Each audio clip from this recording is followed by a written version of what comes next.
สบายดีพ่อแม่พี่น้องมาเด้อมาเข้าครัวเฮ็ดอาหารแรงกินนำกันมื้อนี้ค่อยกะจิเฮ็ดต้มเห็ดพี่น้องหรือว่าแกงเห็ดว่าเช่นซะมื้อนี้ค่อยกะจิตำเครื่องนี้ที่ว่าค่อยตำนี่ก็มีกระเทียมหัวสิงไคแล้วก็มีหัวข่าเด้อพี่น้องมื้อนี้ก็จิตำรวมผสมปนเปื้อกันไปว่าเช่นซะหัวข่าสิงไคกระเทียมมักเผ็ดดิบมักเผ็ดแห้งแล้วก็มีใบผักขะแยงนำเด้อหรือว่าอาจจะฮ้องหยังก็ผักขะแยง ผักสะแงงบ้านคอยได้ถ้าเป็นภาษาลาวเนาะพี่น้อง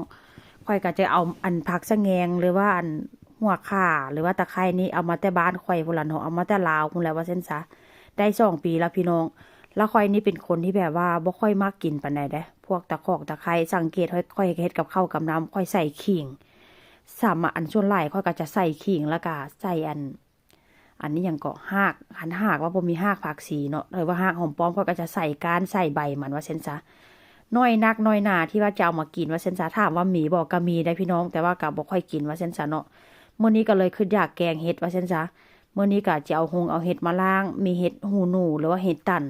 แล้วก็เห็ดจำปียอนดอกน้อยๆพี่น้องก็จะเอามาใส่น้ำแล้วมื้อนี้ก็สิใส่เกลือแล้วก็ใส่ขนอนี่เป็นขนอของจีนเด้อค่อยก็ลองซื้อมากินเบิ่งว่ามันสิแซ่บบ่ว่าซั่นซะ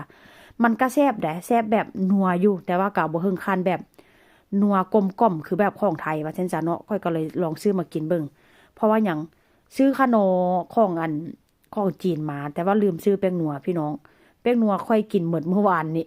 แล้วก็ไปข้างนอกก็ลืมซื้อแต่ส่วนหลายก็มีแต่ร้านพวกว่าร้านปากีสถานเนาะซุปเปอร์มาร์เก็ตทั่วไปมันก็บ่มีขายค่อยก็เลยบ่ได้ซื้อมาค่อยก็เลยเอามาใส่ทดแทนมาลองกินเบิ่งว่ามันสิแซ่บบ่แล้วก็สิใส่ปลาร้าแซ่บไหมขนมของไทยก็มีเด้อพี่น้องแต่ว่าค่อยก็บ่เอามาใส่ว่าซั่นซะเนาะลองใส่เบิ่งแต่ว่ามันก็แซ่บอยู่ได้แล้วก็ปลาร้าแซ่บไหมนี่ก็ยังขวดสุดท้ายพี่น้องเอ้ยยาใจคนครัวนี่นะบ่แม่นไหนบ่แม่นยาใจคนจนเด้ยาใจคนครัวขวดสุดท้ายแล้วนอกนั้นก็จะได้กินปลาแดกที่ว่าแม่ค่อยต้มมาหั่นแหละปลาแดกต้มมันอาจจะมีหลายขวดอยู่ประมาณ5-6 ขวดพุ่นล่ะว่าซั่นซะมื้อนี้ก็จิแกงเฮ็ดแล้วก็สิกินกับข้าวสวยพี่น้องหุงข้าวสวยใส่หม้อแบบนี้เลยหม้อหุงข้าวก็มีเด้อแต่คือค่อยเว้าไปหั่นแหละเนาะหม้อหุงข้าวตอนแรกก็อยากได้หม้อหุงข้าวเพราะว่าซื้อให้แล้วก็คือว่าหั่นแหละเนาะซื้อมาแล้วก็ใส่แต่เดือนทำอิฐว่าซั่นซะหลังจากนั้นก็บ่หุงได้พี่น้องเอ้ยหลังจากนั้นก็เพราะว่าหยัง